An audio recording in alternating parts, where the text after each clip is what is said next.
Assalamualaikum warahmatullahi taala wabarakatuh. Di sini kami kelompok 3 dari mata kuliah antropologi yang akan menjelaskan tentang teori evolusionisme yang akan dijelaskan dari kelompok kami.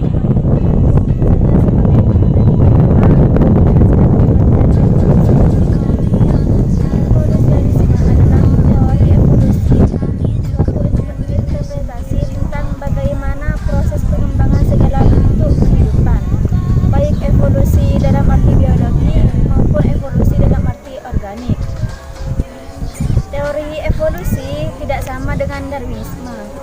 Darwinisme adalah suatu penjelasan bagaimana suatu jenis dapat muncul dari jenis yang lain. Tokoh-tokoh teori evolusionisme. Yang pertama, Charles Darwin, 1809 sampai 1882.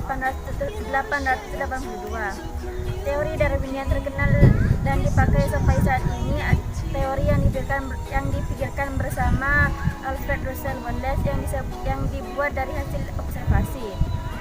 Yang pertama, lebih banyak keturunan yang dihasilkan daripada yang benar-benar bertahan hidup dalam variasi. Yang kedua, tidak ada spesies yang sama karena semua spesies mengalami variasi. Yang ketiga, mereka cocok dengan kondisi lingkungannya bukan karena individu lain. Darwin menyimpulkan teorinya, spesies yang sekarang berasal dari spesies yang hidup pada zaman dahulu. Evolusi terjadi karena seleksi alam. 2. Aging. Dalam buku yang berjudul The Turning of Point, titik balik peradaban karangan filsafat Capra menggambarkan bahwa manusia dalam budaya dan evolusinya mengalami spiralisasi peradaban yang diadopsi oleh masyarakat sekarang, seperti apa yang pernah dikatakan oleh filosof Cina, aging yaitu setelah masa kehancuran datanglah titik balik, cahaya penuh daya yang dahulu hilang kini bersinar kembali. Segala sesuatu adalah gerak, namun sebentar. Karena itulah pergantian menjadi mudah. Yang lama berakhir dan yang baru terlahir. Keduanya berlangsung dalam saat yang telah ditentukan. Karenanya tidak ada luka yang ditimbulkan. Membahas dari beberapa tokoh, diantaranya itu adalah tokoh yang bernama Herbert Spencer, yakni konsep evolusi universal, di mana ada 3 konsep. Yang pertama itu konsep berdasarkan seluruh alam baik yang berwujud organis,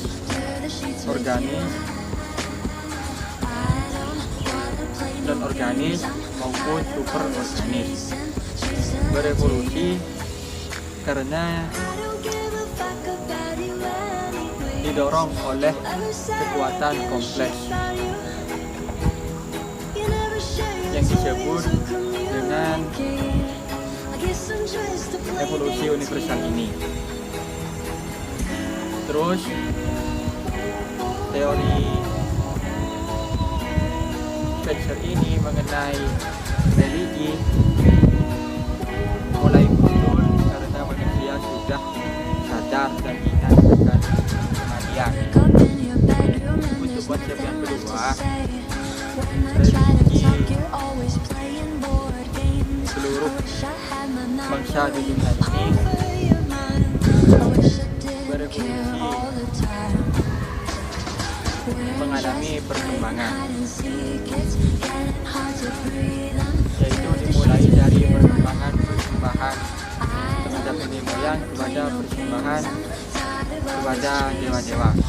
Baik, konsep yang terakhir yaitu konsep ketiga, bahwa religi yang kedua ini berevolusi secara lebih kompleks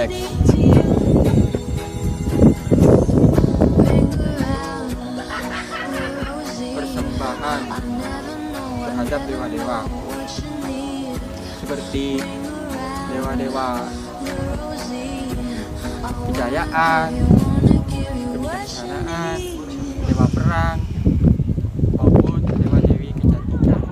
Selanjutnya dari tokoh yang kedua yaitu J.J. Backlund, yang dimana membahas tentang teori evolusi keluarga. Yaitu terdapat 4 tahapan. Yang pertama, tahap promiskuitas, di mana manusia seperti sekawanan hewan atau binatang yang berkelompok. Kedua, matriarchat, di mana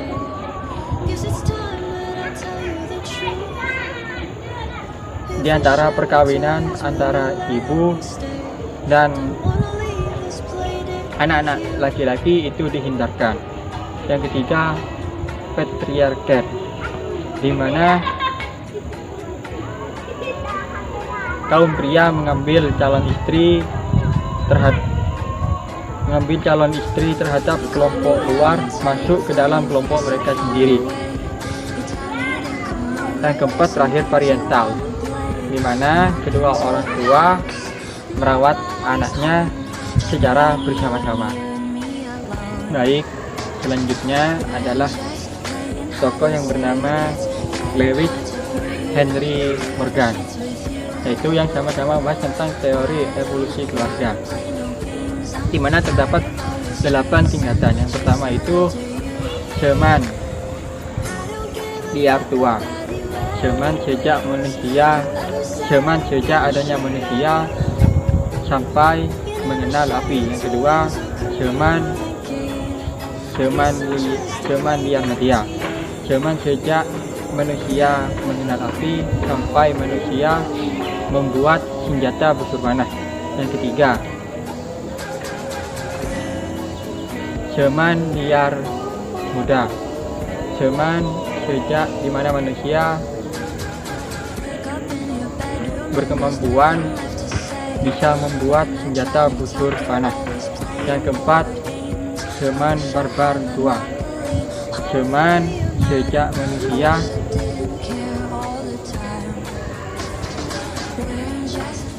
sudah bisa membuat tembikar. Yang kelima, zaman barbar media, zaman sejak dimana manusia sudah melakukan proses beternak. Yang keenam, zaman barbar muda, di mana zaman sejak manusia